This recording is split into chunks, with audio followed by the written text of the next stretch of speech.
तुम लोगों ने वैसे बहुत सारी चीजें इमेजिन की होगी, जैसे तुम कभी अपनी क्रश के साथ जैसे तुम कभी अपनी क्रश को किसी आतंकवादी हमले से बचा रहे होगे, बिल्कुल किसी हीरो की तरह। ये क्या पता तुम लोग मेरी तरह बेन टेनिसन बन के ओमनिट्रिक्स की हेल्प से अर्थ को हाइब्रिड इन्वेजन से बचा रहे होगे। पर क्या तुमने कभी सोचा है कि इस दुनिया के सारे इंसान इंक्लूडिंग तुम सभी इसी वक्त स्टोन स्टैचू बन जाएं और फिर 3718 साल और 302 दिन बाद जब सारी ह्यूमन सिविलाइजेशन खत्म हो गई है और ह्यूमन डेवलपमेंट वापस से स्टोन एज जैसी हो गई है, और तब जाके फिर पूरी ह्यूमैनिटी में से सिर्फ तुम्हारा स्टोन स्टैचू टूटता है और तुम लोग अपने आसपास देखते हो कि स्टोन एज वाला पीरियड वापस से आ गया है। तो अब तुम्हारा पहला स्टेप क्या होगा? क्या तुम लोग वापस से ह्यूमन सिविलाइजेशन बिल्ड करने की कोशिश करोगे या अपने सर्वाइवल पे ध्यान दोगे? जो भी करोगे कमेंट्स में बताओ, क्योंकि ये बहुत ही इंटरेस्टिंग टॉपिक है डिस्कशन के लिए, इसलिए मैं जानना चाहूंगा कि तुम्हारे थॉट्स क्या हैं इस टॉपिक पे। मैं जानता हूँ तुम्हारे दिमाग में थॉट कभी नहीं आया होगा, पर एक व्यक्ति है जिसके दिमाग में थॉट आया और उसने पूरी एनिमे सीरीज बना दी इस पे, और इन व्यक्ति का नाम है सर इनागाकी। इन्होंने अपने क्रिएटिव से थॉट पे बहुत ही बेहतरीन सी एनिमे सीरीज बना दी जिसका नाम डॉक्टर स्टोन रखा।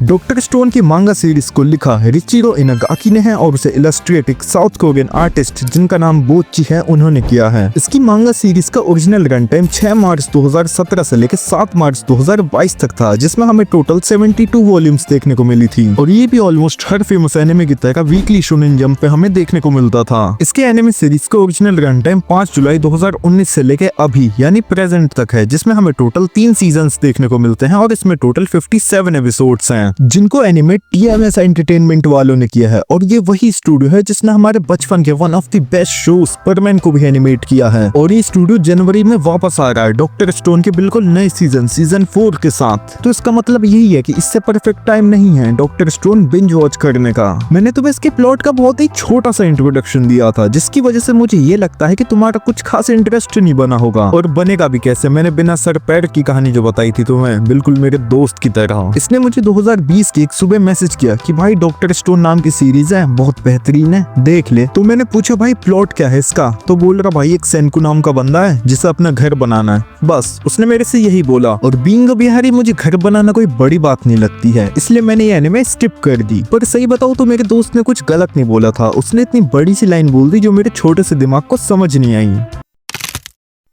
साल 2019।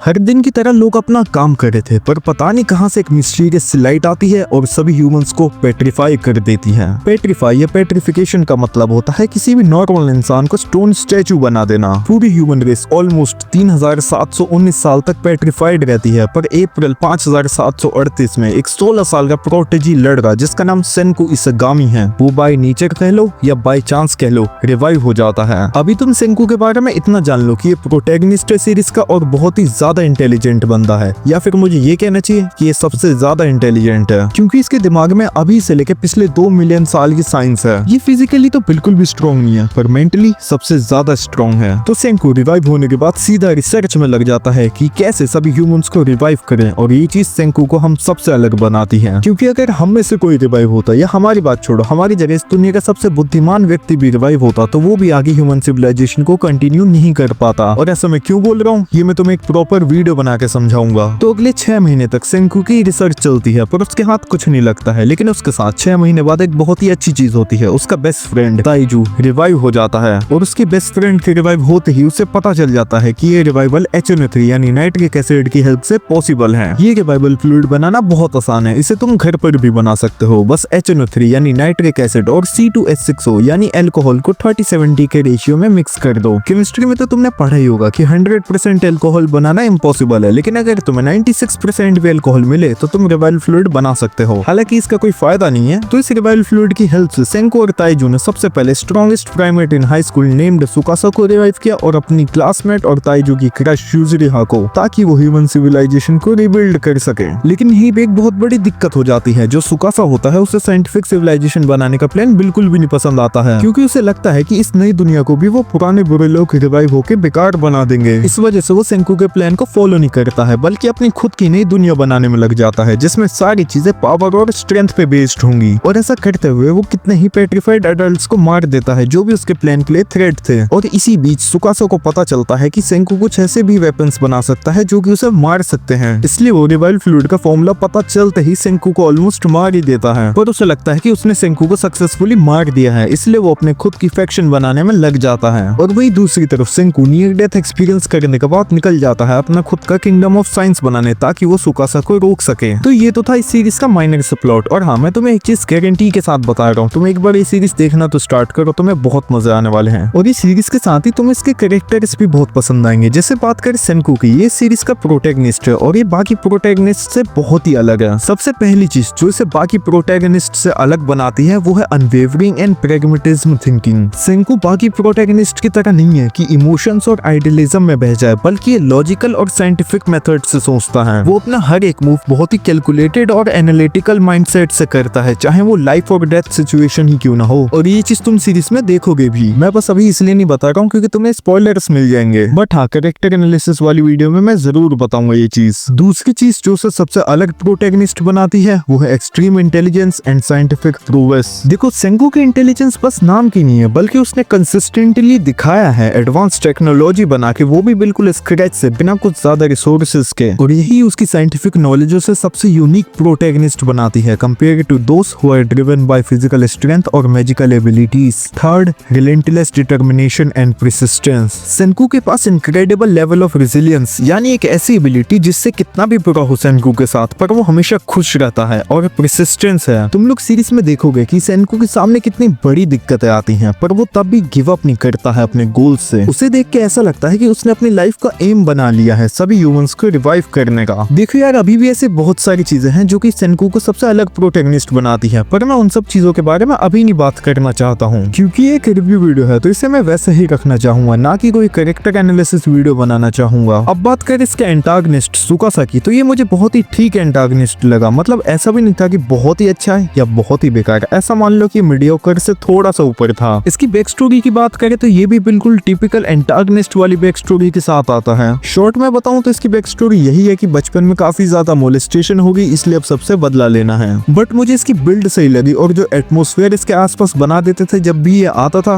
वो चीज बहुत ही सही थी। या फिर ऐसा भी हो सकता है कि मैं बहुत दिनों बाद कोई एनिमे देख रहा हूँ, इस वजह से ऐसा मुझे लग रहा हो सिर्फ। अब ये तो सिर्फ तुम ही क्लियर कर सकते हो ये एनिमे देख के, और मुझे कमेंट्स में बताना। बात करें साइड कैरेक्टर्स की, तो वो मुझे बहुत ही ज्यादा अच्छे लगे, बट मैं उनके बारे में अभी बता नहीं रहा हूँ क्योंकि वो सीरीज में बहुत ही लेट से आते हैं और मैं चाहता नहीं हूँ कि तुम्हें स्पॉयलर्स मिले, इसलिए मैं अभी नहीं बता रहा हूँ, बाद में बताऊंगा किसी और वीडियो में।